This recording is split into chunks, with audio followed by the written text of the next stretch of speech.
Bonjour, mon nom est Francis Hubert. Nous sommes actuellement dans le sud-est de l'Espagne. Ceci dit, je voudrais vous parler aujourd'hui d'un point concernant la supériorité de la Bible grecque sur les Bibles de type Vulgate.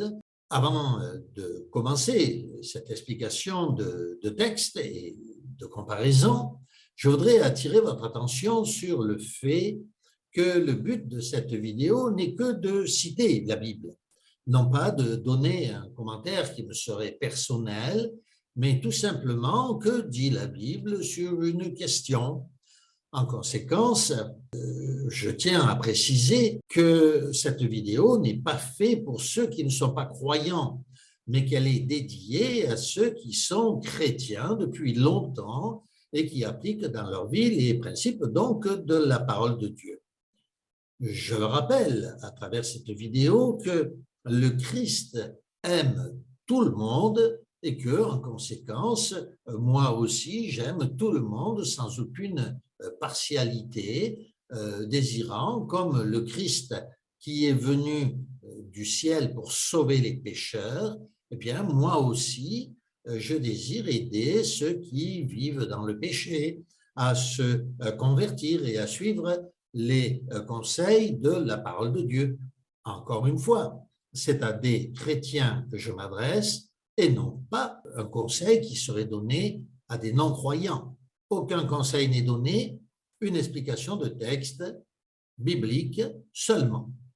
Alors, nous allons tout de suite donc commencer et nous prenons ce fameux texte, Romains chapitre 1er, verset 32, où il est écrit « Bien qu'ils connaissent le jugement de Dieu, déclarant dignes de mort ceux qui commettent de telles choses, non seulement ils les font, mais ils approuvent ceux qui les font. » Donc ici, on s'aperçoit, si on y fait attention, que le texte semble inversé.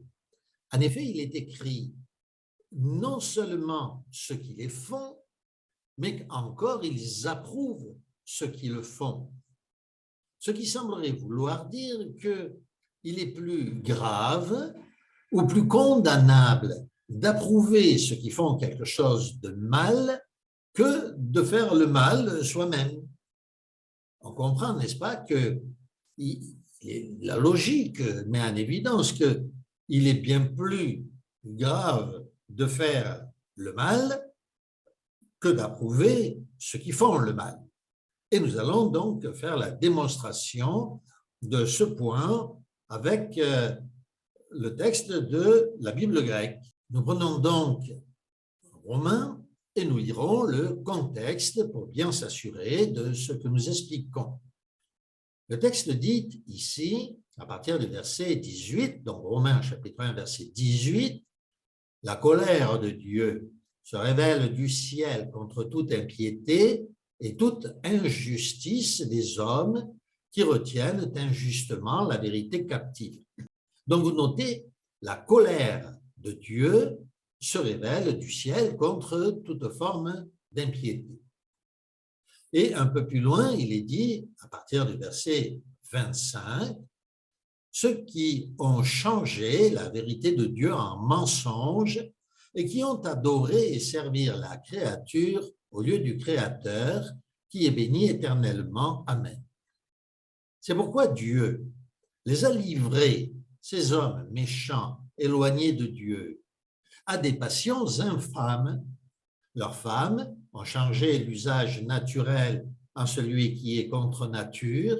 De même, les hommes, abandonnant l'usage naturel de la femme, se sont enflammés dans leurs désirs les uns pour les autres, commettant homme avec homme toutes choses infâmes et recevant en eux-mêmes le salaire que méritait leur égarement.